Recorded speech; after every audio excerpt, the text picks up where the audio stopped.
రెండు పాదములు పూర్తిగా నేలకు ఆనాలి.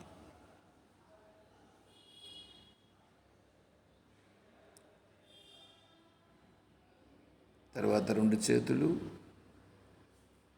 మోకాళ్ళ పైన ఉంచుకోవాలి.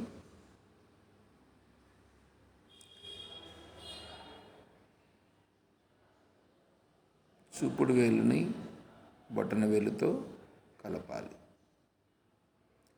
మిగిలిన 3 వేళ్లను చాపుకోవాలి.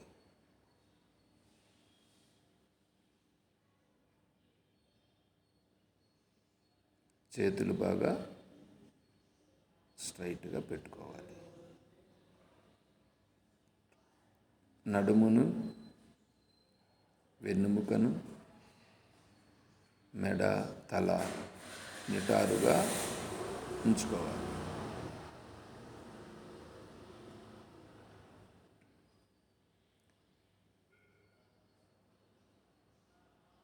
కన్నులు అలవోకగా మూసుకోవాలి.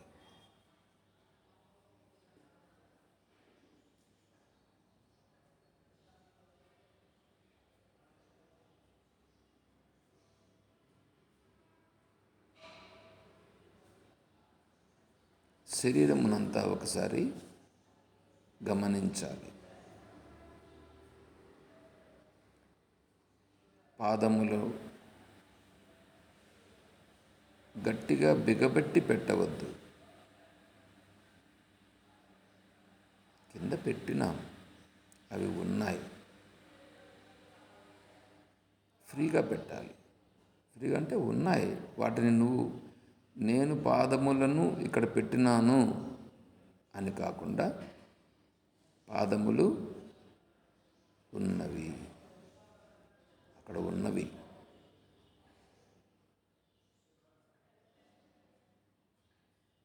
చేతులు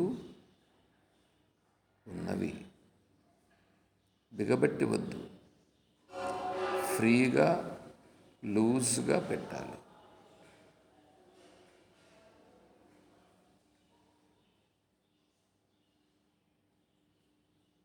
ఆ తర్వాత నడుము బాగా స్టిఫ్గా ఉన్నది.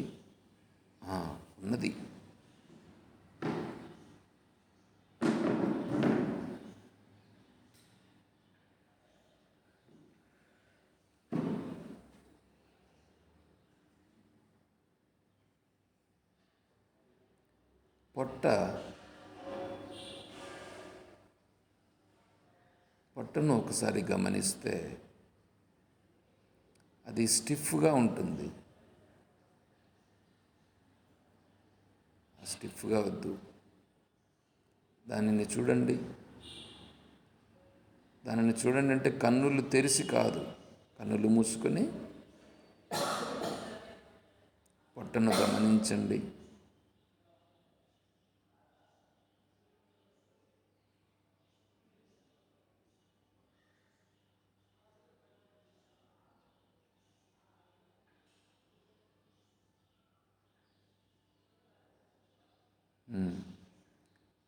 అంత స్టిఫ్నెస్ లేదు, కొంచెం ఫ్రీ వచ్చింది. ఇప్పుడు హృదయమును గమనించండి. చెస్ట్ గట్టిగా స్టిఫ్గా వద్దు, ఉంది, ఫ్రీగా లూజ్గా పెట్టండి.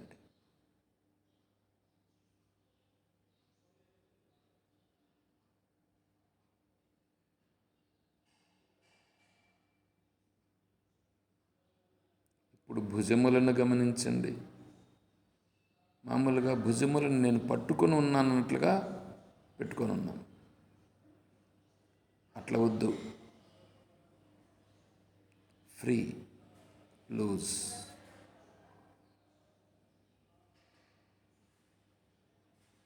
దానిని గమనిస్తే అది లూజ్ అవుతుంది.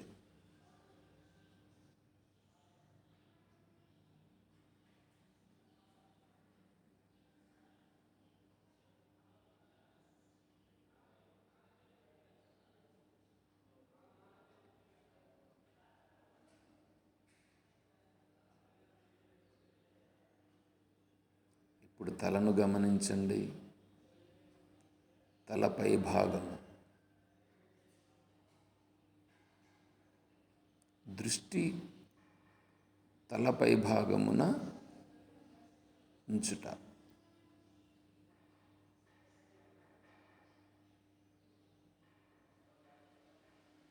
గట్టిగా బిగబెట్టినట్లు కాకుండా దానిని చూస్తే ఉన్నది, ఫ్రీగా లూజుగా ఉన్నది.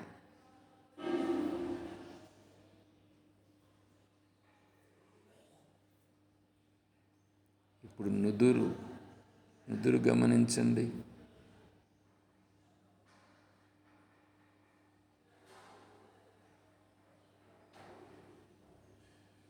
ముడిపడినట్లుగా వద్దు,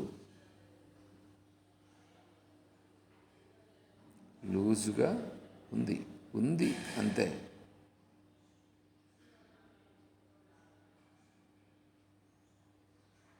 ఇప్పుడు చెవులను గమనించండి.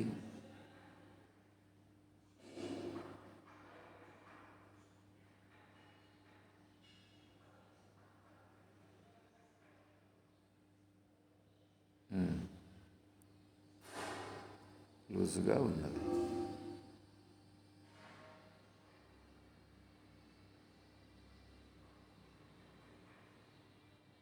ఇప్పుడు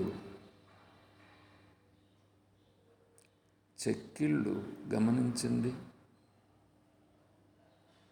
బిగుతుగా వద్దు,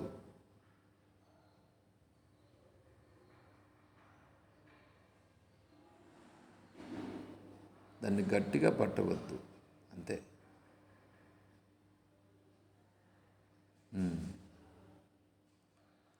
కొంచెం లూజుగా ఉన్నది. గడ్డము గమనించండి.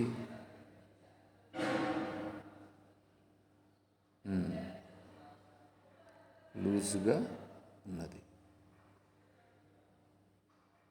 ఇప్పుడు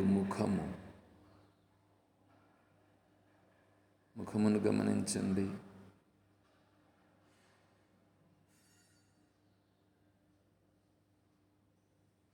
బిగబట్టినట్లు కాకుండా సున్నితముగా, తేలికగా ఉన్నది.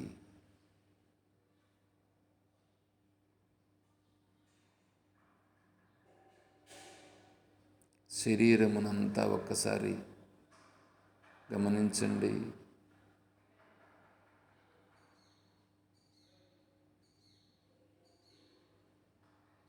శరీరము కొంచెము తేలికగా ఉన్నది. శరీరము లూజుగా ఉన్నది, తేలికగా ఉన్నది.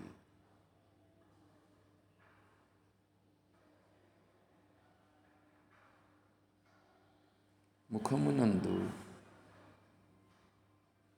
చిన్న చిరునవ్వుని పెట్టుకోవాలి. ఆ చిరునవ్వు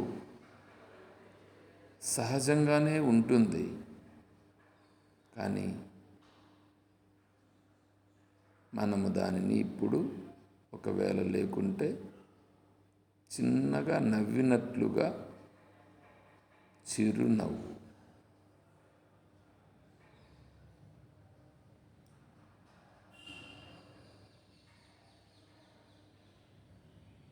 ఇప్పుడు మీ అంతటా మీరే అనుకోండి, నేనిప్పుడు పరమాత్మను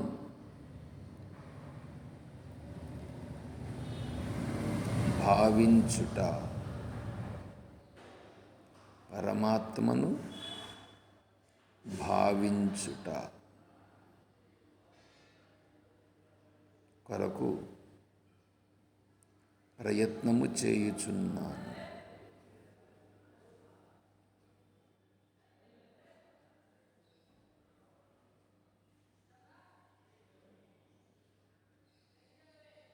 శాస్త్రములు, గురువులు, ఆ పరమాత్మ ఈ పంచమహాభూతముల రూపముగా ఉన్నది అని చెప్పుచున్నవి. నా చుట్టూ ఉన్నటువంటి ఈ ప్రపంచము, ఈ శరీరము, ఆకాశము, వాయువు, అగ్ని, జలము, భూమి, ఈ సకల చరాచర జగత్ అంత పరమాత్మయే. ఆ పరమాత్మ యొక్క శరీరం, ఆ పరమాత్మ యొక్క శరీరం. హే పరమాత్మ,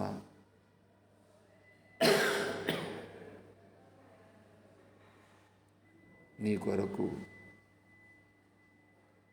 నా నమస్కారం. పరమేశ్వర, నీ తత్వమును తెలుసుకునేటందుకు ఈ శరీరం వచ్చినది. ఈ శరీరముతో, ఈ మనస్సుతో నేను ఇదివరకు నీ తత్వాన్ని తెలుసుకోకుండా, నీ సేవారూపంగా చేయకుండా నా కొరకు చేసుకున్నాను. హే పరమాత్మ, నీవు దయాస్వరూపుడు. నేను చేసిన ఈ తప్పును మన్నించు తండ్రి, క్షమించు తండ్రి. పరమేశ్వర, ఇప్పటి నుండినైనా నేను నీ యొక్క స్వరూపాన్ని భావిస్తూ, నీ భావాన్నే చింతిస్తూ, నీ రూపాలనే చూస్తూ, ఈ రూపాలన్నీ కూడా నీ స్వరూపమే అనేటువంటి దృఢము నాకు కలిగించి, నేను నిన్నే సేవించేటట్లు, నీతో మాట్లాడుతున్నట్లు, నీతో వ్యవహారం చేస్తున్నట్లు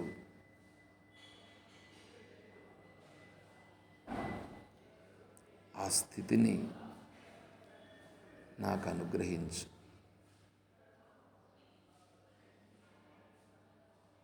హే పరమాత్మ, నీవు జ్ఞానస్వరూపుడు.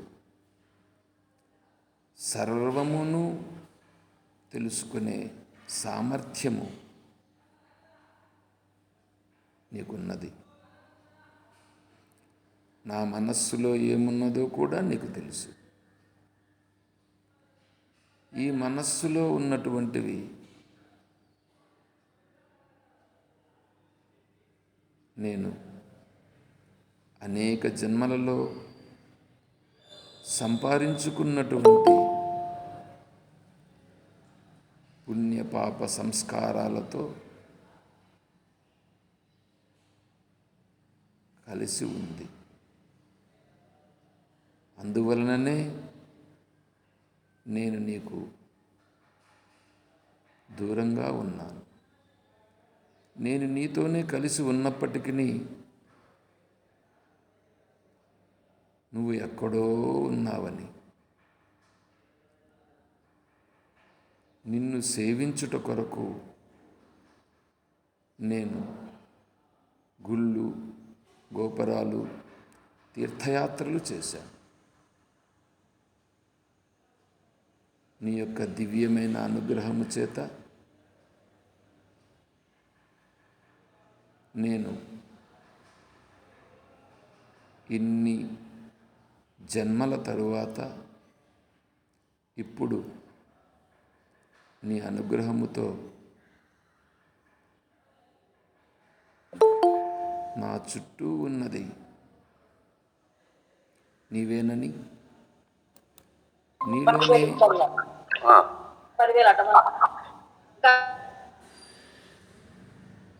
నీలోనే నేనున్నానని, నా చుట్టూ ఉన్నది నీవేనని, ఈ శరీరముతో సహా, ఈ ప్రకృతితో సహా సర్వము నీ యొక్క శరీరమని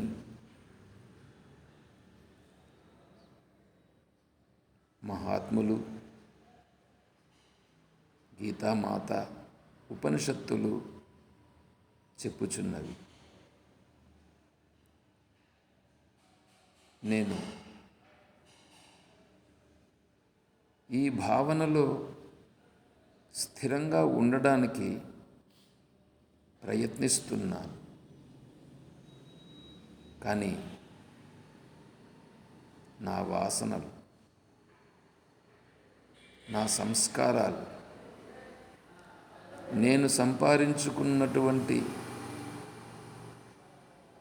ఇవన్నీ కూడా నాకు అడ్డుపడుచున్నవి. ఇది నేనే సంపాదించుకున్నాను. వీటిలో నుంచి నేను బయటపడాలి. ఇవే నాకు అడ్డంకిగా ఉన్నవి.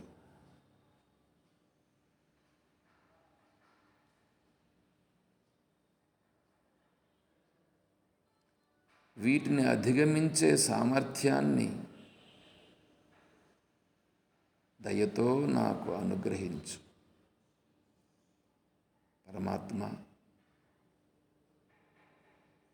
నేను నా చుట్టూ ఉన్నటువంటి వాళ్ళతో ఈ శరీరానికి సంబంధించినటువంటి బంధువులని, బాంధవ్యాలని, బంధములని, ఈ బంధం బాగా గట్టిగా ఉండాలని నేను ప్రయత్నిస్తున్నాను. ఇదంతా నా యొక్క అజ్ఞానం. ఇది నేను గుర్తిస్తున్నాను. దయతో ఉన్న యథార్థాన్ని తెలుసుకునే సామర్థ్యాన్ని నాకు ప్రసాదించు. నీ దివ్యత్వాన్ని చూడగలిగే సామర్థ్యాన్ని నాకు ప్రసాదించు. నీ దివ్య భావనలో ఉండేటువంటి స్థితిని నాకు అనుగ్రహించు. హే పరమాత్మ,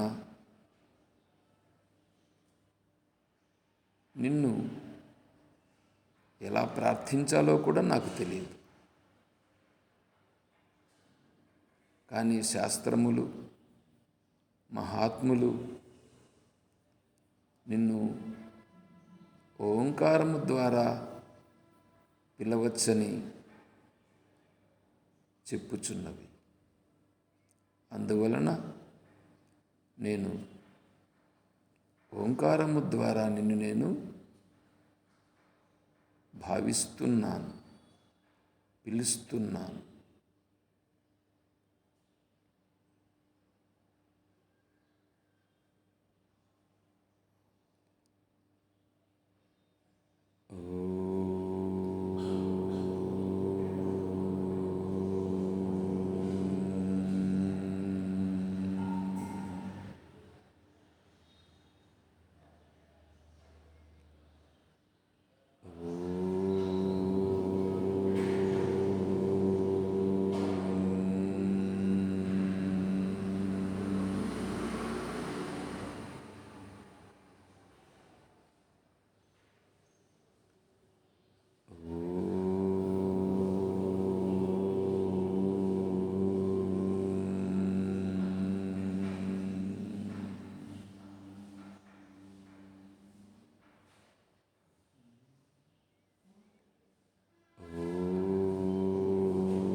రెండు చేతులు జోడించి నమస్కారం చేస్తూ ఓం శివో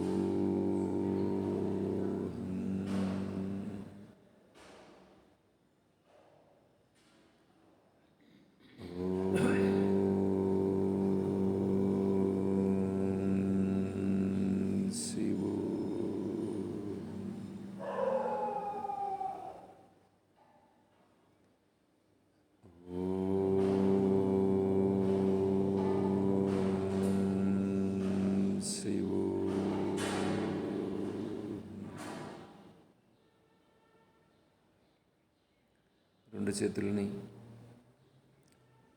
తొడల మధ్యలో పెట్టుకొని బాగా ఫ్రీగా కూర్చోండి. అదే భావనతో ఉండండి.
ఓం నమో బ్రహ్మాదిభ్యో బ్రహ్మ విద్యా సంప్రదాయకర్తృభ్యో వంశ ఋషిభ్యో మహద్భ్యో నమో గురుభ్యః.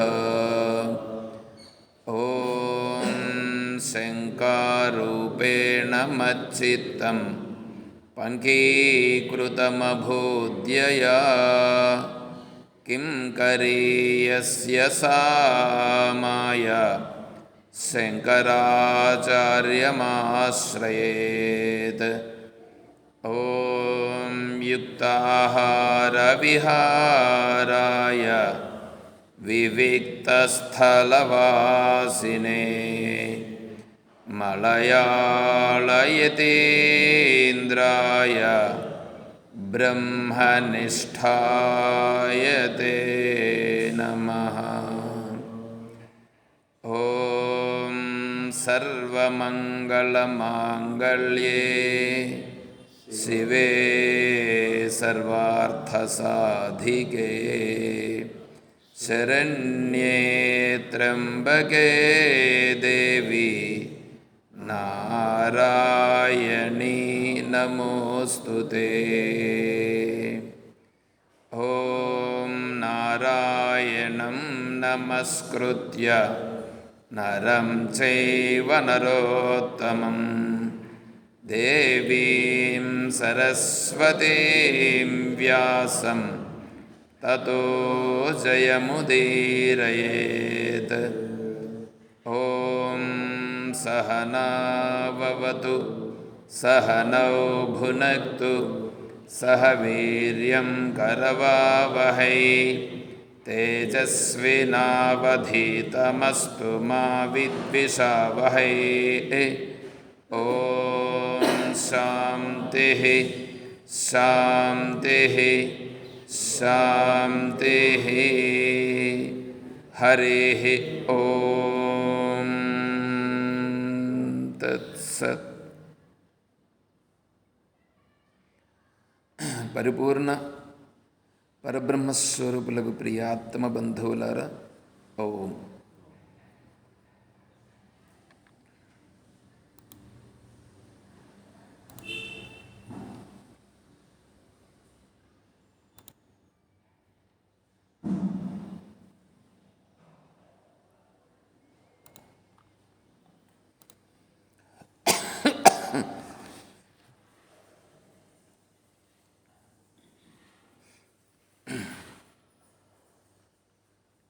ప్రశ్నోత్తరి.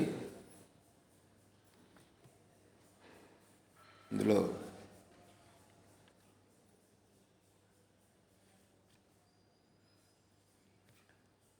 కో వా దరిద్రో హి విశాలతృష్ణః శ్రీమాంశ్చకో యస్య సమస్తతోషః జీవన్మృతః కస్తు నిరుద్యమో యః కిం వామృతం స్యాత్ సుఖదా నిరాశ. ఇందులో 4 ప్రశ్నలు ఉన్నాయి. కో వా దరిద్రో హి, దరిద్రుడు ఎవరు? కో వా దరిద్రో హి. హి అంటే ఎలయనగా అని అర్థం. ఇక్కడ అడుగుతున్నాడు, హే గురుదేవా, నేను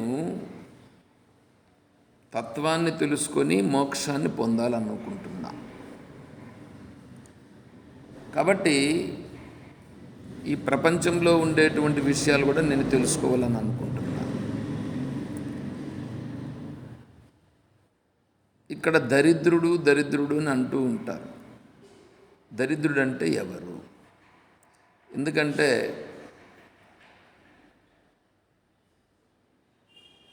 గురువు దగ్గరికి వెళ్ళాడంటే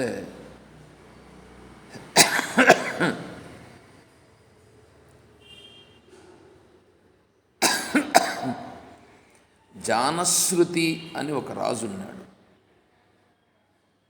జానశ్రుతి ఈయన గొప్ప చక్రవర్తి కూడా, రాజే కాదు. ఈయనకు వేరే వాళ్ళు మనసులో అనుకోవడం, పక్షులు మాట్లాడుకోవడం, ఇది కూడా ఆయనకు అర్థమయ్యేది. ఒకసారి ఆయన అంతఃపురంలో పైన పడుకొని ఉన్నాడు. పైన పడుకొని ఉంటే పైన 2 హంసలు పోతున్నాయి.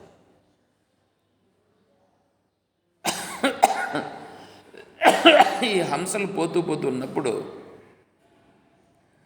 మామూలుగా ఏంటంటే ఎవరైనా పడుకో ఉన్నారని అనుకోండి, వాళ్ళని దాటుకొని వెళ్ళడం అనేటువంటిది చెయ్యరు. ఇప్పుడు ఈ హంసలకు అవి హంసలు కాబట్టి వివేక జ్ఞానం కలిగి ఉంటాయి వాటికి. అందువలన ఆ హంసలు ఏం చేస్తాయంటే, అవి స్త్రీ పురుష హంసలు 2 భార్యాభర్తలు. ఇవి పోతూ ఏమన్నా అంటే వీటి నీడ కింద పడుతుందిగా. ఈ నీడ కింద పడుతుంది కాబట్టి ఈ జానశ్రుతి మహారాజు పైన పడుతుంది. ఆయన పైన నీడ పడిపోతే ఆయనను దాటుకున్నట్లు అవుతుందని ఈ స్త్రీ హంస మగ హంసతో అంటది, అక్కడ మహానుభావుడు జానశ్రుతి పడుకొని ఉన్నాడు, అందువల్ల మనం తప్పించుకొని పోదాం అని ఇట్లా డైరెక్షన్ తిప్పింది. అప్పుడు ఈ మగ హంస ఏమన్నదంటే, జానశ్రుతి మహానుభావుడే కాదని చెప్పట్లేదు, కానీ ఇతని కంటే ఇంకా గొప్ప మహానుభావుడు రైక్కుడున్నాడు అని అన్నది. ఆయనను నువ్వు చూస్తే ఇంకా ఏమంటావో అని అన్నది. అది ఈయనకి వినిపించింది. ఈయనకు వినిపించింది అంటే వాళ్ళు మాట్లాడుకుంటా ఉండేది ఈయనకు అర్థమైనది. అర్థమైన వెంటనే లేచి కూర్చున్నాడు. నేనేమో పర్లేదని అన్నారు, ఇంకా గొప్పవాడు రైక్కుడు ఉన్నాడని అంటున్నారే. ఎవరా రైక్కుడు? ఎవరా రైక్కుడు? అతనిని చూడాలి అని అనుకున్నాడు.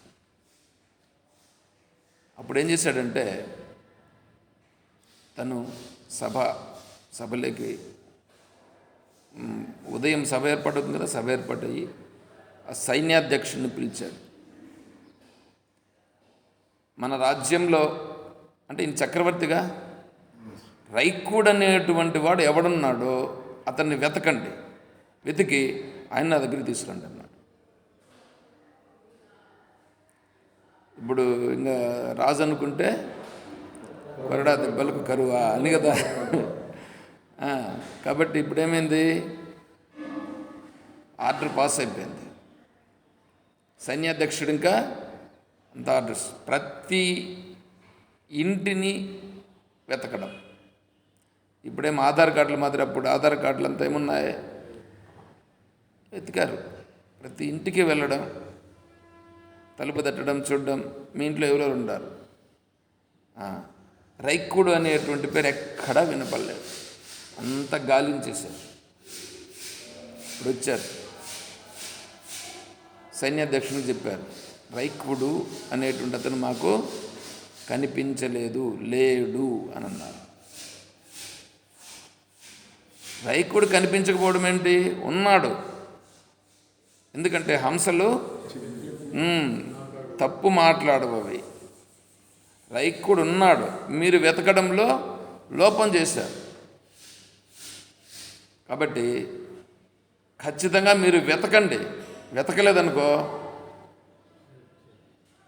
నీ తల తీయేస్తాను. ఎవరికి? సైన్యాధ్యక్షునికి. సైన్యాధ్యక్షునికి ఇంక ఇట్లా చెప్తే ఇంక ఈయనేం చెప్తాడు, ఇంక మిగతా వాళ్ళకి వచ్చి కింద ఉండే వాళ్ళకి ఆర్డర్స్ పాస్ చేశాడు. నా దగ్గర పనిచేసే వాళ్ళందరూ మీరందరూ డ్యూటీలో ఉండాలని అనుకుంటే రైక్కుని వెతికి పట్టుకోండి, లేదనుకో ఇంక లేదు, మీ ఉద్యోగాలు పోతాయి, నా ఉద్యోగం కూడా పోతుంది, నేను కూడా ఇంతే, ఇంక పోయే పని కూడా లేదండి. సరే, ఇంక వీళ్ళు ఏం చేస్తారు, ఇంకా చాలా భయం అవుతుందిగా, పోయాడు. ప్రతి ఒక్కరిని విచారించడం జరిగింది. అడవులతో సహా గాలించేశారు. గాలించేస్తే ఒకానొక ప్రదేశంలో ఒక తోపుడు బండి ఉంటుందిగా. అప్పుడు వీళ్ళు ఇప్పుడు ఆటోలకు ముందు రిక్షాకు ముందు ఈ లాగే బండ్లు కూడా కొన్ని ఉంటాయి. అట్లా లాగే ఒక బండి పెట్టుకొని ఆ బండికి 2 చక్రాలు ఉంటాయి కదా, ఆ చక్రానికి కందినేసుకుంటూ ఒకతను ఉన్నాడు. ఆ కిందికి వచ్చి చక్రాలను అట్లా తట్టి, ఎవరు నువ్వు అన్నాడు. ఆయన అట్లా కూడా చూడలేదు. ఎవరు నువ్వు 2-3 సార్లు గద్దించాడు గారు. ఏమప్పా నీ సమస్య ఏంటి అని అడిగాడు. నీ పేరేమి అన్నారు. నా పేరుతో నీకేం పని అన్నాడు. నీ పేరేం చెప్పయ్యా. సరే, మహాత్ములు ఎట్లుంటారంటే ప్రతిదాన్ని పూసుకోరు. సరే, రైక్కుడు అన్నాడు. ఏమన్నాడు? రైక్కుడు అన్నాడు. వెంటనే వీడు వెతుకుతూ ఉండేవాళ్ళు ఆ రైక్కుడు అనే పేరు వినిపించింది. వెంటనే ఇప్పుడు వీడికి కొంచెం భయం ఎత్తుకునింది. ఎవడికి? ఈ వెతుకుతూ ఉండడానికి ఇతనే కావాల్సింది, ఇతని కోసం వెతుకుతూ ఉన్నారు అని చెప్పి ఇతను కొద్దిగా ఫీల్ అయ్యి, సరే ఇక్కడే ఉండండి మీరు అని చెప్పి వెంటనే సమాచారం అందిస్తే వీని దగ్గర నుంచి సైన్యాధ్యక్షుని వరకు వెళ్ళిపోయింది. సైన్యాధ్యక్షుడు వెంటనే ఉన్నాడా రైక్కుడు? దొరికినాడు. వెంటనే పరిగెత్తుకుంటూ వచ్చాడు. ఎవరు రైక్కుడు? విచారించినాడు. ఆ రైక్కుడు తెలుసుకున్నాడు. అందరూ జాగ్రత్తగా ఉండండి, కాపలా ఉండండి, ఈయనకు ఇడని వెళ్ళిపోతే మళ్ళీ కష్టం పోతుంది. కాపలా పెట్టినాడు. కాపలా పెట్టి సరే ఈయన పోయి రాజుకు చెప్పినాడు. రాజు వెంటనే రైక్కుని పట్టుకురండి, వెంటనే రైకుని తీసుకురండి. సరే, వాళ్ళు అటు నుంచి వచ్చినారు. వస్తే ఈ సైన్యాధ్యక్షుడే వచ్చినాడు. రైకుని అడిగాడు, మిమ్మల్ని రాజు పిలుస్తున్నాడు అని అన్నాడు. నేనేం తప్పు చేయలేదే, రాజు నన్ను ఎందుకు పిలుస్తాడని అన్నాడు. అదంతా మాకు తెలదు, నువ్వు రాజుతో చెప్పుకో అన్నాడు. ఏమయ్యా, మీ రాజుని నేను చూడలేదు, నన్ను మీ రాజు చూడలేదు, నన్ను ఎందుకు పిలుస్తాడయ్యా? మీరు వేరే వాళ్ళ ఊరికో చెప్పుంటాడు, మీరు వేరే వాళ్ళ ఊరిని వెతుక్కోపోండి అందన్నాడు. లేదయ్యా, నిన్నే నువ్వు రావాలన్నాడు. నేను రానండి, మీరు వెళ్ళి మీ రాజుకు చెప్పుకోండి. ఇప్పుడు వీళ్ళ పరిస్థితి ఏంటి? ఈయన పట్టుకొని ఎత్తుకొని పోతే రాజు ఏమంటాడో, ఎత్తుకొని పోకపోతే ఏమంటాడో, మధ్యలో ఈ తలకట్నం మాకెందుకు, ఈ సమాచారం అక్కడ తెలియజేద్దాం. ఈ మధ్యలో ఉండే ఉద్యోగస్తులందరూ ఇలాగే ఉంటారు. ఎత్తుకొని సమాచారం అందించేశారు. అప్పుడు రాజు ఎందుకు ఆయన రాలేదు అని చెప్పి మంత్రులతో సమాలోచన చేశాడు. మంత్రులతో సమాలోచన చేస్తే మంత్రులు అన్నాడు, మహాత్మా, రైకుని మీరు ఎందుకు ఎతికించారు అన్నాడు. చెప్పాడు ఈయన సమాచారం అంతా. ఈ విధంగా పైనుండే హంసలు చెప్పినా ఇట్లాగా ఆయన మహాత్ముడని చెప్పినారు అందంటే, నీ గురించి ఇప్పుడు ఆయనకి తెలిసినా తెలీదా? ఏమో నాకేం తెలుసు అన్నాడు. సరే, ఇప్పుడు రాజు పిలుస్తానంటే రాలేదంటే దాని అర్థం ఏంటి? నిన్నంటే నువ్వంటే లెక్కలేదనంటే నువ్వు నీకంటే ఆయన గొప్పవాడు కాబట్టి కదా నేను రానన్నాడు. గుర్తించు. పైగా నువ్వేమని చెప్పావు? ఆయన తీసుకురండి అన్నావు. ఏమంటే మహాత్ముల్ని ఇట్లాగైనా గౌరవించేది, మీరు చేయడం తప్పు కాదు అని ఈ మంత్రులు సలహా ఇచ్చినారు.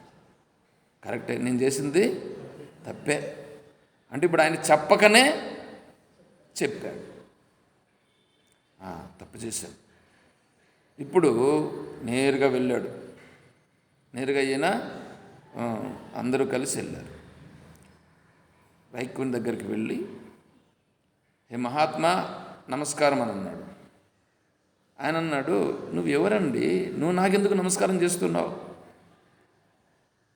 నేను ఈ రాజ్యానికి రాజుని, పేరు జానశ్రుతి అని అన్నాడు. అయితే ఇప్పుడేంటి అని అన్నాడు. అయితే ఇప్పుడేంటి ఏంది, నేను మీ దగ్గరకు వచ్చినాను అన్నాడు. వచ్చినావు, నువ్వు కూడా వచ్చినావు కాదని నేను చెప్పట్లేదు, ఏంటి విషయం? మిమ్మల్ని సేవించాలని వచ్చినా అన్నాడు. నేను అంత గొప్పవాణ్ణి కాదు, వెళ్ళు నువ్వు. నా పని ఏదో నేను చేసుకుంటున్నా, ఈ బండి దోసుకొని ఏదో దానికి కందిని ఏదంతా ఏదో వేసుకుంటున్నాం కదా, ఈ పని ఏదో నేను చేసుకుంటున్నా, నీ పని నువ్వు చేసుకోపో, నా పని నన్ను చేసుకొని అందన్నాడు. అట్లా కాదు మహాత్మా, ఈ విధంగా హంసలు చెప్పుకుంటూ ఉంటే నేను విన్నాను, రైకుడు అనేటువంటి మహానుభావుడు ఉన్నాడని హంసలు చెప్పినాయి, రైకుడని మీ పేరు అని విన్నాం, కాబట్టి మీ దగ్గరికి మేము వచ్చినాం, మీ దగ్గర తత్వాన్ని తెలుసుకోవాలని అనుకుంటున్నాం అని అన్నాడు. అప్పుడు రైకుడు అన్నాడు, హే శూద్ర, ఇక్కడి నుంచి ముందు పో బయట అన్నాడు. ఇంతవరకు మాట్లాడిన విధానం వేరే. ఇప్పుడేమన్నాడు? హే శూద్ర, ఇక్కడి నుంచి బయట పో. ఆయన ఎవరు? రాజు, చక్రవర్తి. అతను శూద్రుడా? అంటే ఏంటి? ఇతను శూద్ర అని సంబోధన చేశాడు. దీనిపైన బ్రహ్మసూత్రాల్లో చర్చ. ఎందుకో మీరు చిన్నగా లాస్ట్ వరకు వస్తే మీకు అర్థమవుతుంది. హే శూద్ర, ఓ ఇక్కడి నుంచి.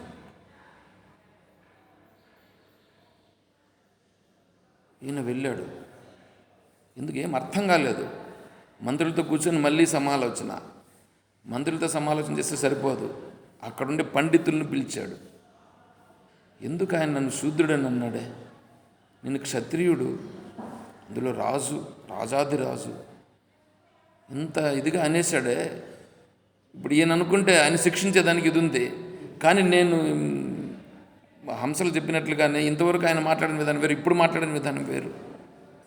నేను ఆయన్నేం మాట్లాడదానికి ఎందుకు ఈయనట్లు అన్నాడు చూడండి ఎట్లా ఉందో. అప్పుడు పండితులు అన్నారు, అహంకార స్వభావాన్ని ఎవడు ప్రకటిస్తాడో వాడందరూ శూద్రులే.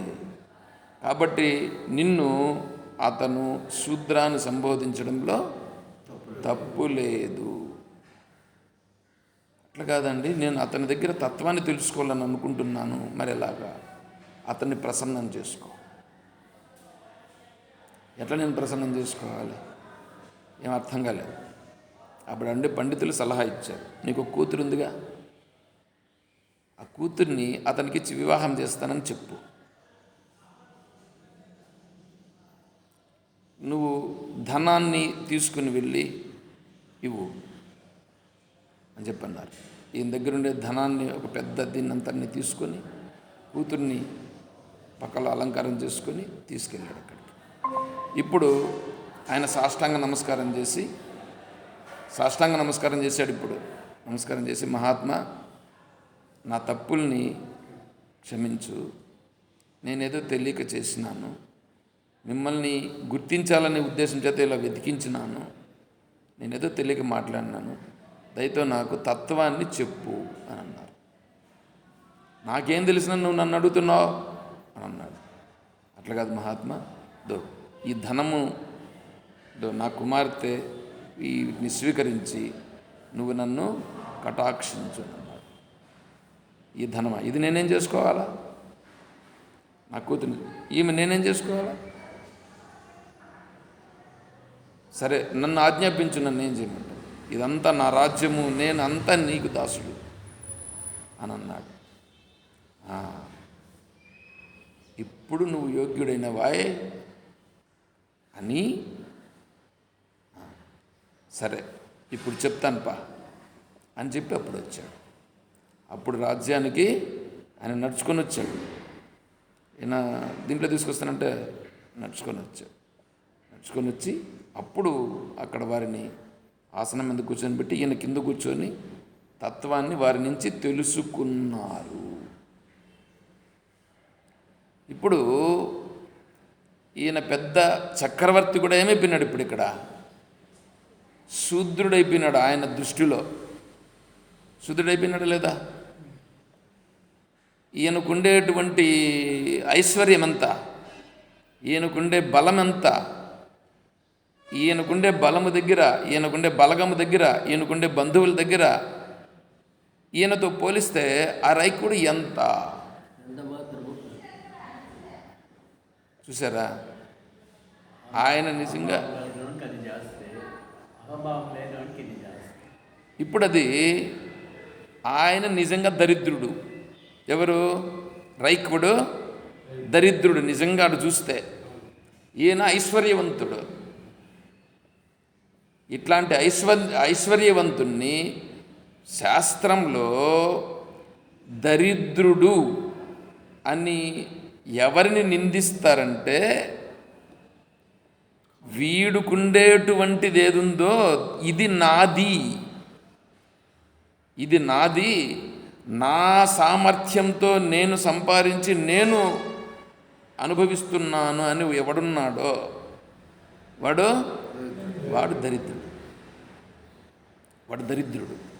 దరిద్రుడు అనే దానికి అర్థం చెప్పాను. ఇప్పుడు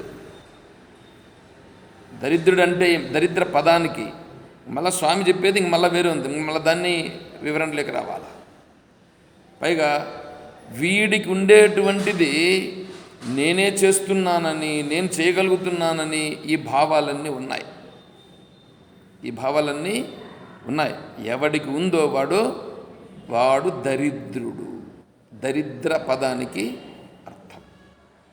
ఇంకా వ్యవహారంలోకి ఇంకా వస్తే ఏమవుతుందంటే, ఇప్పుడు ఇక్కడ తీసుకోండి, విశాల తృష్ణ, కోరికలు, విశాలమైన కోరికలు గలవాడు. విశాలమైన కోరికలు అంటే విశాలమైన కోరికలు లేకుండా తక్కువ కోరికలు ఉండొచ్చునా?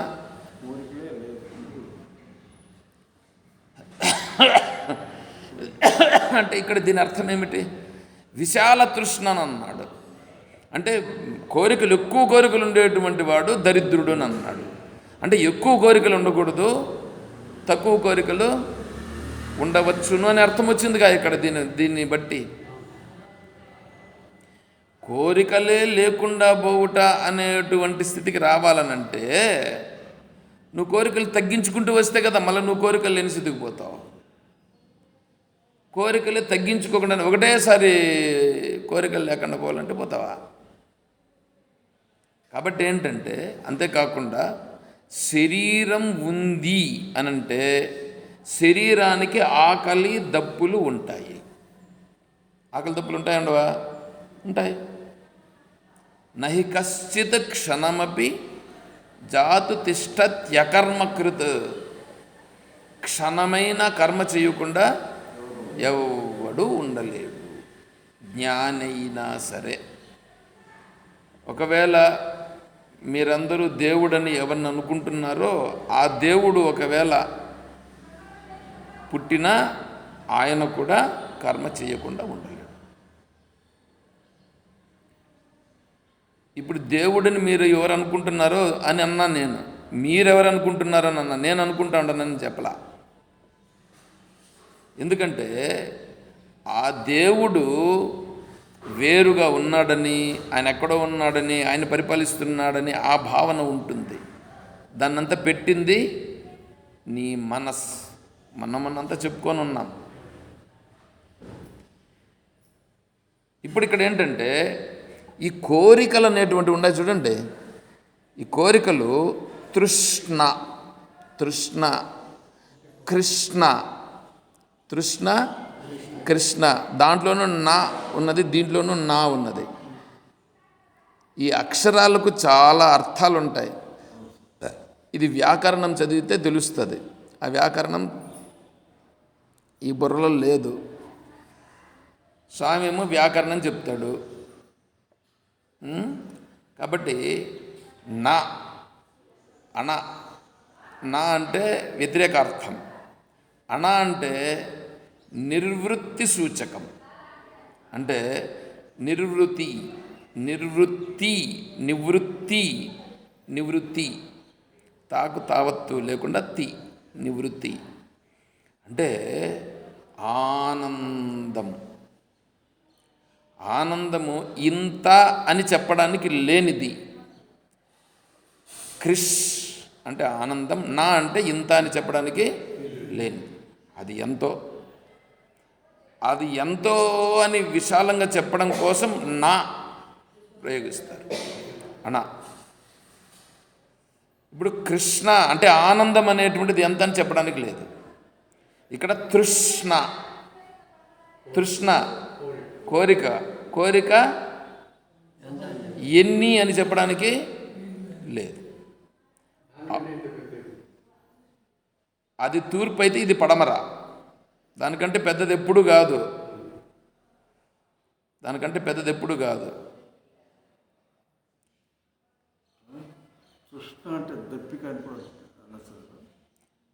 ఆ దప్పిక అనేది కూడా కోరికే కదా. దప్పిక అంటే కోరిక లేదా వేరే ఏమన్నా?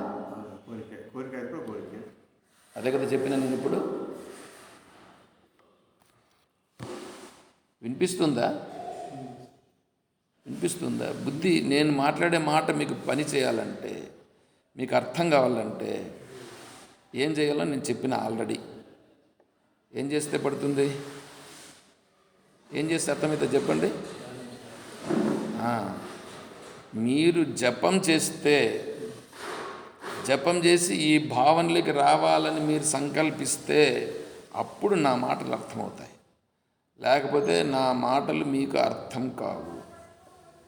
సరే, వస్తా.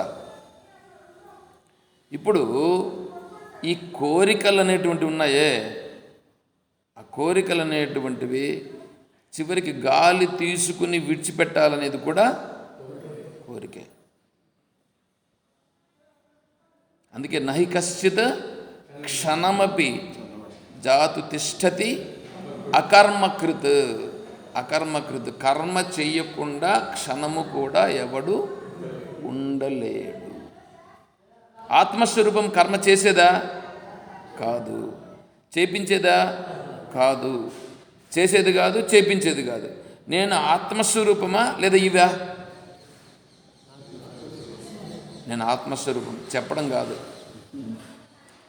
మనం ఇప్పుడు చెప్పినాం. ఆత్మస్వరూపముగా నేను నిలబడాల, స్థిరం కావాలా, నేను దృఢంగా ఉండాలి. అలా ఉండాలనంటే, నేను ఆత్మస్వరూపంగా ఉండాలనంటే, నేను ఇప్పుడు ఆత్మస్వరూపమును పొందుతానా లేదా నేను ఆత్మస్వరూపమై ఉన్నానా? ఆత్మస్వరూపమై ఉన్నా. నేను ఆల్రెడీ ఆత్మస్వరూపమై ఉన్నప్పుడు ఇంక నేను ఆత్మస్వరూపంగా ఉండడం ఏంటి? అదంతా ఏమీ లేదు. అంటే ఇంకేంటి? నేనే ఆత్మస్వరూపంగా ఉండుట లేదు. నేను ఆత్మస్వరూపంగా ఉండుట లేదు. ఆత్మానుభవం నాకు కావాలనంటే ఇప్పుడు నేనేం చేయాలా? ఈ మధ్యలో ఏవైతే ఉన్నాయో ఇవంతా నేను కాదని గుర్తించాలి, తెలుసుకోవాలి. తెలుసుకొని ఆ ప్రకారంగా ఉండాలి. ఇక్కడ రెండు ఉన్నాయి: తెలుసుకోవడం, ఉండుట. తెలుసుకునుట, ఉండుట, అవి రెండు ఉన్నాయి. కర్మ చేయుట ఉంటుంది, కర్మలో చేయుట ఉంటుంది. ఇక్కడ తెలుసుకొనుట, ఉండుట. నువ్వు ఇప్పుడు ఆత్మస్వరూపంగా నువ్వు ఉండాలనంటే ఆత్మస్వరూపాన్ని పొందాలనా? ఎక్కడన్నా నీ దగ్గర లేకపోతే కదా నువ్వు ఇప్పుడు ఆత్మస్వరూపం దగ్గరికి వెళ్ళాలి. కాబట్టి ఆత్మస్వరూపాన్ని పొందుట కాదు ఇది. అంటే నేను ఆత్మస్వరూపమై ఉన్నాను. ఆత్మస్వరూపమై ఉన్నటువంటి నేనుగా నేను ఉండలేకపోతున్నా. కారణం ఏంటంటే ఈ పైన ఉన్నాయే, ఈ పైన ఉండేటువంటి నేను చెప్పాను చూడండి. ఇప్పుడు ఏమిటి? శ్వాస తీసుకోవడం కూడా కోరికే. ప్రాణాదిభిరనైంతైశ్చ ఎంత పైన? ప్రాణాదిభిరనంతైశ్చ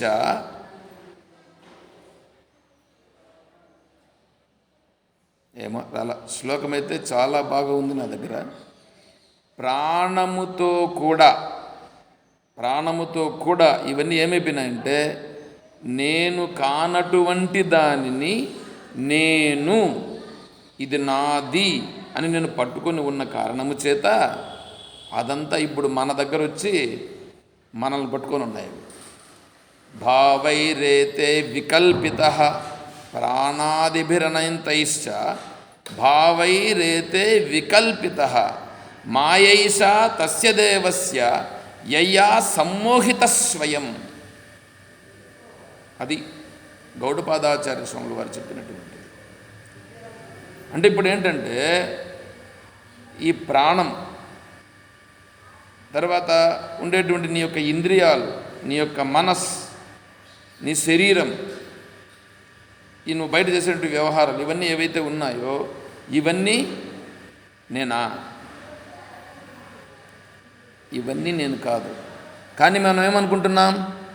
ఇవి నేను అని అనుకుని దీనిలో వ్యవహారం చేస్తున్నాం. దీనికోసం ఇవి కావాలని మనం ప్రయత్నం చేస్తున్నాం. ఇలా ప్రయత్నం చేస్తూ ఏం చేస్తున్నామంటే ఒకటొకటి ఎత్తి మనస్సులో వేసుకొని దాన్ని పెంచుతున్నాం. ఇప్పుడు ఇవంతా పెంచి ఏమైనా అంటే ఇవి పెరిగిపోయినాయి. ఇవి పెరిగిపోయి ఆ కింద ఉన్నటువంటిది కనిపించనివ్వకుండా అయిపోయింది. ఆవృతం జ్ఞానమేతేన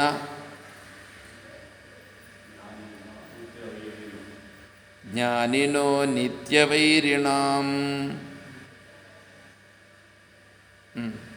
మళ్ళా కామరూపేణ కౌంతేయ దుష్పూరేణ అనలేన చ. దుష్పూరేణ అంటే పూరించుట, పూరించుట అంటే నింపుట, నింపుట ఒక అర్థం. కామరూపేణ, కామరూపేణ అంటే కోరికల రూపము చేత ఇప్పుడేమైపోయింది, ఆవృతం. ఆవృతం అంటే చుట్టూ ఆవరించుకున్నది. చుట్టూ ఆవరించుకొని ఏం చేసింది, దాన్ని కప్పేసింది. పట్టుపురుగు ఏం చేసింది, బాగా తినింది, తన నోట్లో నుంచి జిగటను తీసి బాగా అల్లుకున్నది. ఎవరి చుట్టూ అల్లుకున్నది, తన చుట్టే అల్లుకున్నది. ఇప్పుడు లాస్ట్కి ఏమైంది, తనే చూసుకునింది. బయట పోదామనంటే లేదు. ఇప్పుడు మన పరిస్థితి కూడా అదే, అంతా అల్లుకొని ఉన్నాం. ఇప్పుడు మన చుట్టూ ఉండేటివి ఏంటివి,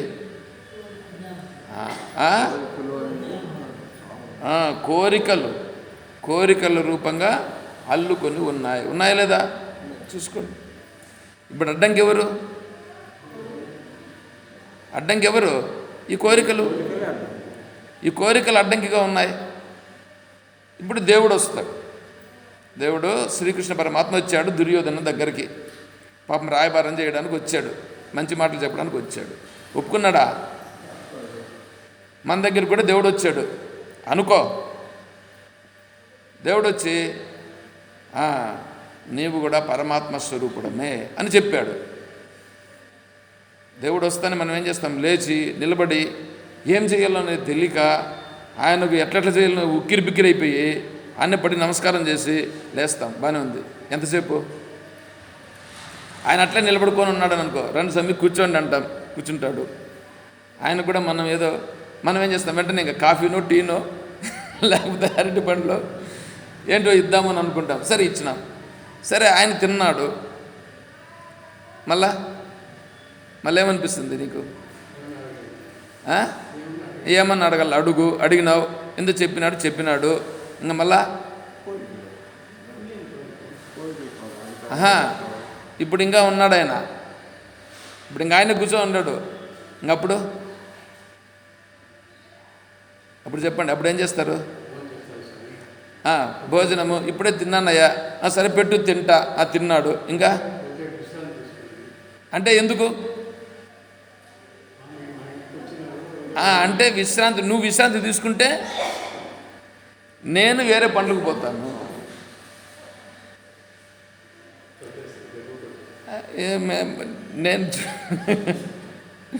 నువ్వు విశ్రాంతి తీసుకో అంటే ఆయనకి ఇప్పుడు విశ్రాంతి అన్నమాట. అంటే ఆయన విశ్రాంతి తీసుకునేవాడా? తిరుమల అదే ప్రాబ్లం అంతా వచ్చిండేది. మీకు ఒకటి చెప్తానండి, ఏమండి, ఇప్పుడు మీకు నేను బాగా తెలుసా తెలీదా? ఎవరో ఒకరు ఇద్దరికి ఏమైనా తెలియకుండా ఉండొచ్చు, నేను అంతే. బాగా తెలుసు మీ అందరికీ. నేను ఒకప్పుడు ఉద్యోగం చేస్తూ ఉన్నాను. ఇప్పుడు ఉద్యోగం అంతా ఇచ్చిపెట్టి ఏదో ఇట్లా వచ్చినాను. ఇప్పుడు నా గురించి మీకు అంతా బాగా తెలుసు. పైగా మీ అందరిలో కంటే నేను వయసులో చిన్నోడిని. ఇప్పుడు మామూలుగా ఏంటంటే, మాకు తెలిసినోడే వాడు చెప్తే మనమేంది పెద్దగా. మామూలుగా సహజంగా ఎట్లుంటుందంటే, ఇప్పుడు ఇక్కడ ఒక మెడికల్ షాప్ ఒకటి ఉందండి. వీటికి ఒక ఆయన ఈ టమిలియన్ ఒక అతను భగవద్గీత పారాయణ కూడా వచ్చేవాడు. అప్పుడు ఈ హాస్పిటల్లో హెల్త్ డిపార్ట్మెంట్లో పనిచేసేవాడు. గుడిపల్లెలో సోడిగానిపల్లిలో పనిచేసేవాడు. ఇక్కడ చచ్చిపోతే నన్ను కూడా తీసుకెళ్లారు పూలమాల వేసేదానికి. ఆయన కూడా వచ్చేవాడు. ఆయన ఇక్కడ మెడికల్ షాప్లో అక్కడ కూర్చొని ఆయన కూడా చేసేవాడు. ఈ మెడికల్ షాప్ అతను ఈ మధ్యలో కూడా కలిశాడు నన్ను, ఇక్కడ కూడా కలిశాడు.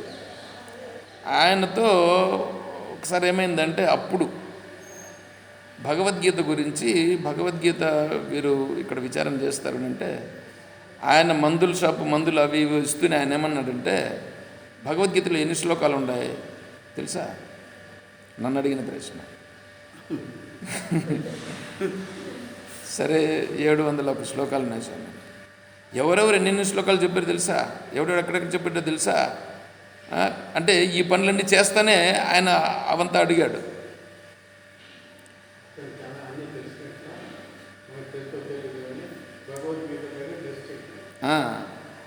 నాకైతే శ్లోకాలు 701 తెలుసు, కానీ ఎవరెవరు ఎన్నెన్ని శ్లోకాలు చెప్పారు అనేది నేనైతే ఆ క్లాసిఫికేషన్స్ అంతా నేను చేయలేదు. నాకు తెలియదండి అని అన్నాను. నాకు తెలుసు అన్నాను. చాలా సంతోషం, మంచిది. మళ్ళా పైగా ఏ శ్లోకం నుంచి ఏ శ్లోకం ఎట్లెట్లా అనేటువంటిది ఆయన చెప్పాడు. సరే, బాగానే ఉంది. సరే, నేను అడిగాను, మీరు ఇంత తెలుసు కదా, మీరు భగవద్గీత పారాయణానికి రావచ్చు కదా అని. భగవద్గీత పారాయణం ఏందండి? ఇక్కడ నా వ్యవహారాలన్నీ చూసుకుంటూ నేనంత భగవద్గీత చదివేశాను. భగవద్గీత చదివేశాను. నేను ఇప్పుడు ఇట్లా చేస్తున్నాను. సరే అని చెప్పాను. ఆయన మొన్న కూడా కనిపించాడు ఇక్కడ. మొన్నంటే ఈ మధ్యలో కనిపించాడు. కనిపించి నేను గుర్తుపట్టా. అప్పుడు ఆయన మాట్లాడిన విధానాన్ని బట్టి ఈయనే ఆయనను గుర్తుపట్టినా నేను. సరే, ఇప్పుడు మీరు వచ్చినారా మళ్ళీ అందన్నాడు. సరేలేని చెప్పి ఏదో చెప్పినాను. సరే అనేసి ఇంకా ఆయన ఏందో చెప్పుకొని వచ్చాడు. సరేలే గమనిపోయాను. నేనేం మాట్లాడాలి. ఆ రూమ్లోనే వచ్చి కూర్చొని మాట్లాడినాడు. ఎందుకు చెప్తున్నానంటే అంటే నా గురించి తెలుసు కాబట్టి వీళ్ళందరూ ఏమనుకుంటారంటే, ఇప్పుడు నేను చెప్పే మాటలకు ఇప్పుడు మిమ్మల్ని అందరినీ ఏం చేయాల్సి ఉంటుంది? నేను చెప్తాండేది ఏంటి? నేను ఒక మార్గంలో చెప్తున్నా. ఇప్పుడు ఇంకా ఈ సాధువులు ఉన్నారు, వాళ్ళు ఒక మార్గంలో చెప్తారు. పైగా ఇక్కడ దేవునికి సంబంధించి మనం పూజ ఇవన్నీ చేయాల్సి ఉంటుంది. ఇవన్నీ చెయ్యమని నేను చెప్తున్నానా, లేకపోతే మీరు ఈ తత్వం గొప్పది, దీన్ని తెలుసుకోవాలని ఇప్పుడు తెలుసుకునుట అని నేను అంటున్నా. ఉండుటానంటే ఇప్పుడు మీరు బాగా ఆలోచన చేస్తే నా మాటలకు ప్రాధాన్యం పెరుగుతుందా, లేకుంటే మీకు తెలిసిందే దానికి ప్రాధాన్యం ఉంటుందా? చెప్పండి. ఒక్కసారి ఆలోచన చేస్తే.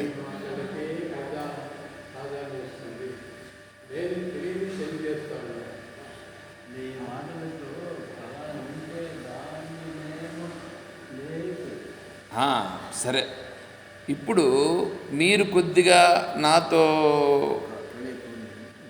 కలిసి ఉన్నారు కాబట్టి నా గురించి కొద్దిగా ఒకవేళ మీకు ఐడియా ఉంటుంది కాబట్టి మీరు అనుకోవచ్చు. అదే వేరే వాళ్ళని అనుకోండి, వాళ్ళు ఏమనుకుంటారంటే, నా గురించి చాలామందికి తెలుసు. మన ఈ మధ్యలో ఏదో ఎంపీడీ ఆఫీస్ ముందర పోతూ ఉంటే, సార్ మీరు ఎప్పుడు వచ్చినారని అడిగినారు వాళ్ళు. సరే, మన ఇది నోటీస్ బోర్డు అది తీసుకుని పోతే వాళ్ళు, సార్ మీరు ఇంకా ఇప్పుడు జాబ్ చేస్తున్నారా, ఎక్కడ పని చేస్తున్నారని అడిగారు. అంటే ఇప్పుడు నేను అనుకున్నప్పుడు, అంటే నేను ఇంకా వీళ్ళకు మైండ్లో ఉంది, వాళ్ళకు గుర్తుందని నేను అనుకున్నా. ఇప్పుడు వాళ్ళందరికీ తెలుసు కదా, వాళ్ళందరికీ తెలిసినప్పుడు వాళ్ళు గుర్తించి వాళ్ళు రావచ్చు కదా. రారు. ఎందుకు రారు? వాడు చెప్పే మాటలు మేము ఆల్రెడీ మా బుద్ధిలో ఉన్నాయి. అతను ఏం చెప్తాడో మాకు కొద్దిగా తెలుసు కాబట్టి ఆయన చూపించేటి కూడా తెలుసు అని ఉంటుంది అక్కడ. అందువలన ఏమవుతుందంటే, ఇప్పుడు ఆ మాటలకు ప్రాధాన్యం తక్కువ ఉంటుంది. అదే ఇక్కడి నుంచి నేను వెళ్ళి వేరే తెలియని ప్రదేశంలో ఒకవేళ నేను దీనిని చెప్తే అప్పుడేమవుతుంది తెలిసిన, అక్కడ వాళ్ళు ఏదో పెద్దగా పెట్టి ఊరేగించినంత పని చేస్తారు. ఎందుకంటే కొత్త వింత. కాబట్టి నేనేం చెప్తున్నాను, నేనేమో సంసారాన్ని విడిచిపెట్టేయాలనే మార్గంలో పోతున్నా, మీరేమో సంసారంలో ఉన్నారు. ఇప్పుడు సంసారంలో ఉండేటువంటి దాన్ని, బాగా పెరిగేటువంటి దాన్ని మీరందరూ బాగుండాలని, కొడుకులు కూతుర్లు భార్య బిడ్డలు బంధువులు అందరితో కలిసి ఏదో సంతోషంగా ఉండాలని చెప్తే ఎంత బాగా చెప్తున్నారు అని అంటారు. ఇవంతా సత్యం కాదు, ఇవంతా శాశ్వతం కాదు, సత్యం అనేది వేరే ఉంది, దానివైపు మీరు రావాలని అంటే వీడేంది, ఇవన్నీ విడిచిపెట్టాలని చెప్తున్నాడే అని వస్తుంది. ఇక్కడ విషయం ఏంటంటే మీరు మిమ్మల్ని ఎవరైనా ఏమైనా అడిగారని అనుకోండి, మీ దగ్గర ఉండేదాన్ని మీరు ఇచ్చే స్వభావం ఉండాలి. అప్పుడు మీరు ఇవ్వగలిగితే ఏమి ఇవ్వగలుగుతారు చెప్పండి? మీరు మీ దగ్గర ఉండేది అడిగినారు, ఎంత ఇవ్వగలుగుతారు? ఎంత ఇవ్వగలుగుతారు చెప్పండి?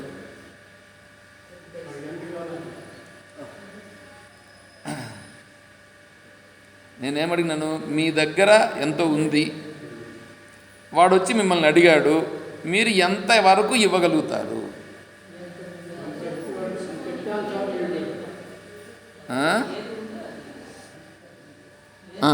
ఏదుందో అది శక్త్యానుసారము మీరేదో చెప్పారు, మనకు ఉంచుకొని మిగిలింది ఇవ్వగలుగుతారు. ఇంకా ఏమన్నా చెప్తారా? 5% 10% ఇవ్వగలుగుతారు. ఇంకా న్యాయం అయితే చెప్పినారు, మొత్తం ఇచ్చేస్తారు, తీసుకొని ఇచ్చేస్తారు.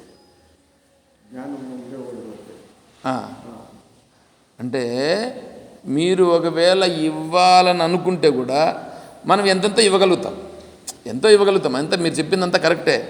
5% 10% వాడికి సామర్థ్యంగా ఉండేంత ఇచ్చేదో ఏదో ఒకటి చేస్తాం మనం. ఏమంటే మీ దగ్గర ఉండేది మీరు ఇవ్వగలుగుతారు, మీ దగ్గర లేనిది ఇవ్వగలుగుతారా? మీ దగ్గర ఉండేది ఇవ్వగలుగుతారు. పోనీ మీ దగ్గర ఉండేదాన్ని పూర్తిగా ఇవ్వగలుగుతారా? మీ దగ్గర ఉండేదాన్ని పూర్తిగా కూడా ఇవ్వలేము. ఎందుకు? నాకు ఇంకా ఉండాలి కదా, నాకు లేకుండా నేను ఎట్లా ఇవ్వగలుగుతాను అనే భావన ఉందిగా.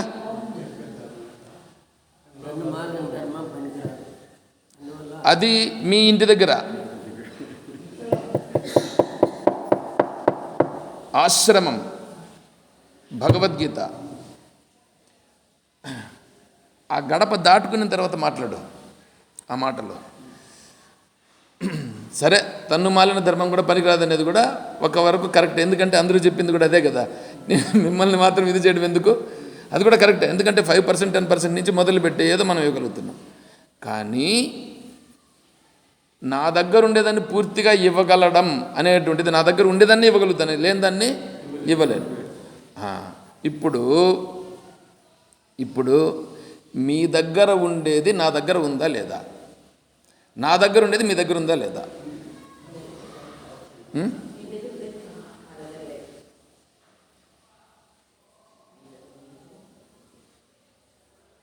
నా దగ్గర ఏముంది, మీ దగ్గర ఏముంది?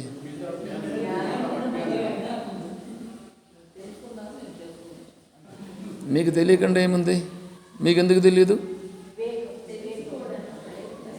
మీకు తెలిసి ఉంటే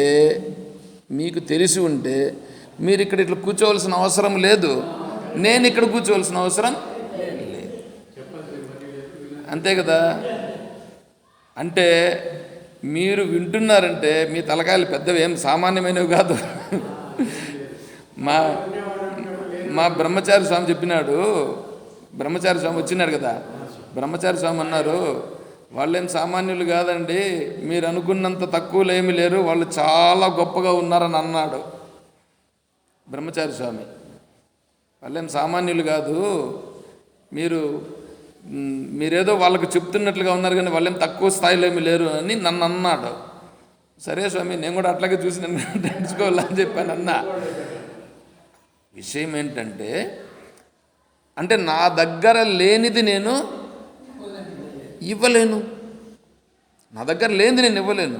అంటే ఇప్పుడు మీ దగ్గర ఉన్నది నా దగ్గర ఉన్నట్లా లేనట్లా?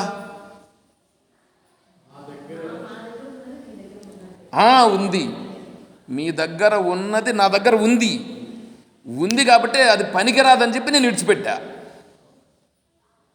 మీరు అర్థం చేసుకోవాలని చెప్తున్నా ఇక్కడ.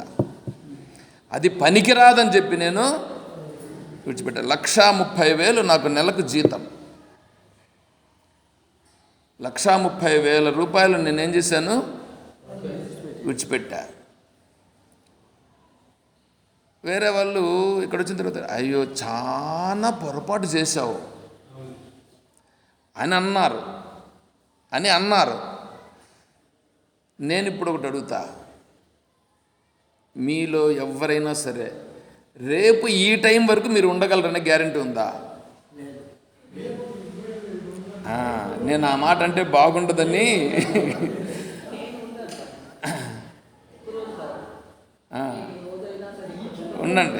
ఉండండి మంచిదే.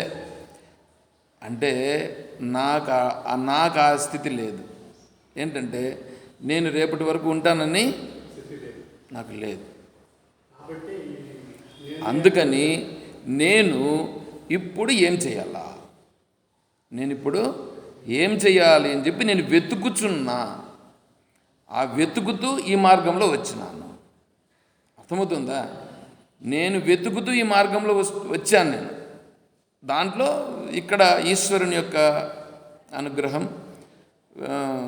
గురువుగారి యొక్క అనుమతితో ఇక్కడ మనం ఉన్నాం. అంటే ఇప్పుడు నేనిప్పుడు ఈ కోరికలను నేనేం చేస్తున్నాను, కోరికలను విడిచిపెట్టి ఇంకొక కోరికను పట్టుకొని ఉన్నా. నాకు కూడా కోరిక ఉంది కదా, నాకు కూడా కోరిక ఉంది, మీకు కోరికలు ఉన్నాయి. కానీ నాకుండే కోరిక వేరే, మీకుండే కోరిక వేరే. మీరు గుర్తించడం కోసం చెప్తున్నా. ఇక్కడ సమయం ఉంది కాబట్టి, సందర్భం ఉంది కాబట్టి. అర్థమవుతుందా? అంటే ఇప్పుడు కోరికలను తగ్గించుకున్నామా, పెంచుకున్నామా? చూడండి, నా స్థితిలో మీ దగ్గర ఉండే కోరికలన్నీ నా దగ్గర లేవు. మీ దగ్గర ఉండే కోరికలన్నీ నాకు తెలీదా? తెలుసు. తెలిసినా నేనేం చేశాను, వాటిని కొంచెం దూరం పెట్టినాను కానీ ఇంకా పూర్తిగా విడిచిపెట్టేసినానా అని అని అని చూస్తే ఏమవుతుందంటే, ఇప్పుడేం చేయాలంటే, నేను కోరికలను విడిచిపెట్టినానా లేదా అని ఎవరు పరీక్ష చేసుకోవాలా? నేనే పరీక్ష చేసుకోవాలి. నేను పరీక్ష చేసుకోవాలంటే ఏం చేయాలా? నాకు అటువంటి విషయాలను దగ్గర పెట్టాలి. ఇప్పుడు టీవీ చూడలేదు, టీవీ చూసి కొంతకాలం అయింటుంది. మధ్యలో చూసినాం, ఒక 15 రోజులకు ముందు 1 గంట అర్ధగంట చూసి ఉంటాం.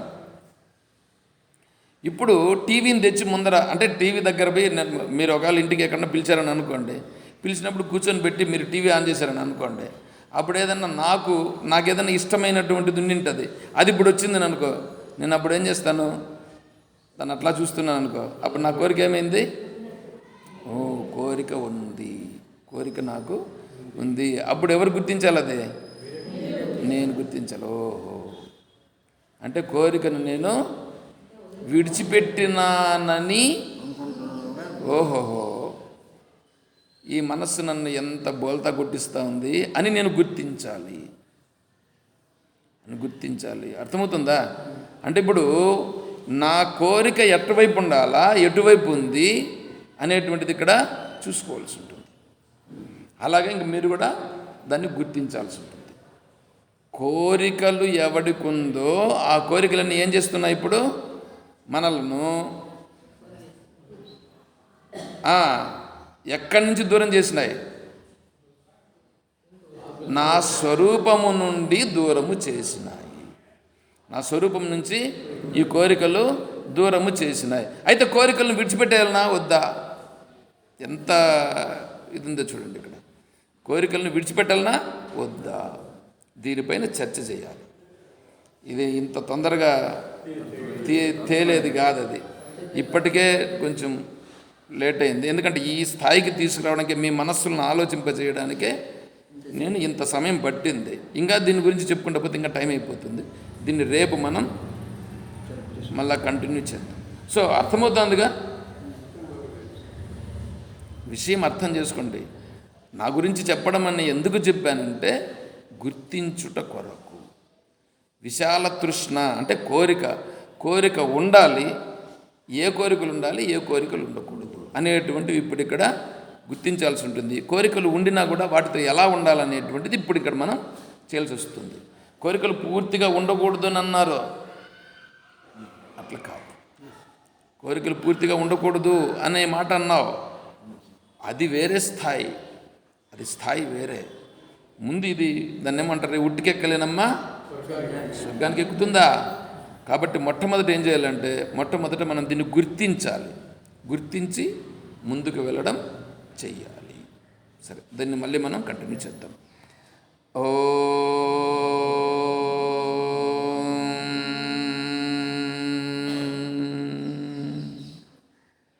ఓం అసతో మా సద్గమయ ज्योतिर्गमय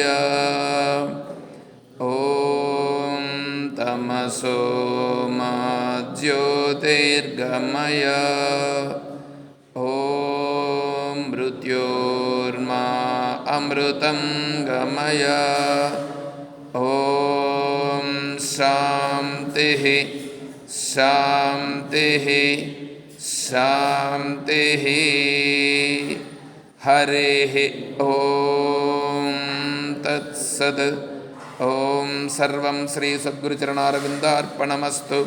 ओम जय बोलो श्री कृष्ण परमात्मा की जय, बोलो गीता माता की जय, बोलो भक्त मंडली की। हर नमः पार्वती पतये, जय सीताराम। हरि ओम तत्सत्। ओम ఆన్లైన్లో ఉండే వాళ్ళకి ఒక సూచన, మీరు క్లాస్కి రావాలనుకుంటే 7 గంటలకు లోపల వచ్చేయండి. ఎందుకంటే 7 గంటల తర్వాత జపం ఉంటుంది. ఆ జపంలో ఉన్నప్పుడు నేను మిమ్మల్ని అనుమతించను. మళ్ళీ జపం అయిపోయిన తర్వాత అంటే 7:20 తర్వాత మళ్ళీ మీరు ఒకవేళ వస్తే మళ్ళీ నేను అనుమతిస్తాను. అంతేగాని 7 గంటల నుంచి 7:20 మధ్యలో వచ్చేది మీరు సౌండ్లు చేసుకుంటూ ఉంటుంది, అదంతా బాగుండదు. కాబట్టి మీరు రావాలనుకుంటే 7 గంటలకు లోపల మీరు క్లాస్లో జాయిన్ కావండి. హరి ఓం ఓం.